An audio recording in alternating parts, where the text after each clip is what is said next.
Are you ready? Okay, so first we got to tuck these springs in. And you'll be able to do that by moving this around and really just getting it under there. Watch your fingers because it is tight.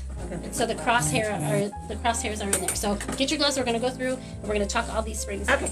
The next thing we're going to do after that, I always try to get you through the step you're going to do and then just keep your eye out for the next step, is we're going to tie these strings to these springs. So we're going to run new strings that come this way, this way, this way, and then horizontally, and then diagonally in both directions. That's called an 8-way tie. So that's the next step after that. But first, we're going to get these tucked in. So if you need gloves, you can get those tucked in.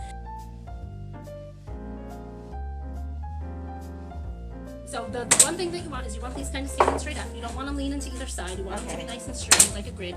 You can adjust that when you go to tie it. It's like it's going to be really slippery. So the fundamentals of what we're about to do next is that we are tying this string to this spring so that these don't move over time. We're going to loop around here and everywhere where this string touches the spring. So just like we did before, I'm going to attach the string in the back in the zigzag pattern, and I want to make sure that these are not overlapping because that's going to create some bulk on the side. And the reason why we're attaching it on the side is because the holes on the top here are way too big, and the staples won't be steady. And if you put bigger nails in there, it's going to crack the spring. Okay, so I usually do about an arm's width away from the frame. You'll get a better idea of how much of this to cut away once you start tying and you get a feel for it. But you need enough to tie and loop around all of this. And if you can't get through all of this to this point, you're like, you gotta untie it. So we're gonna try to avoid that. So this is the mantra that I want you to remember. Okay? If you remember this mantra, you're gonna tie this all like in a very quick amount of time.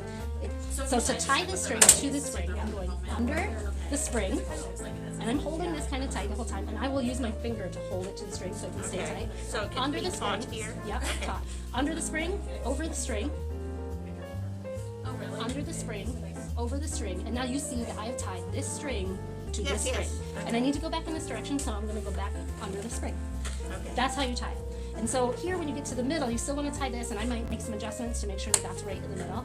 I'm going over this string because this is, it's like opposite. See that? It's like weaving placement. Over the string, under the string, over the string, under the string, over the string, and all the way across. So we're going to do this wherever the string touches in the middle, and wherever the string touches the spring, not in the middle here, but just on the outer edges. Okay, got it. So this goes under the spring, over the string, under the spring, over the string, under the spring.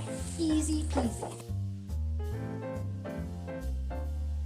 Yeah, so you'll have like two running in each direction, and then you're going to run one diagonally this way, and then diagonally that way. And that's an 8-way tie, because you're going to have 8 points where it's tied on the spring.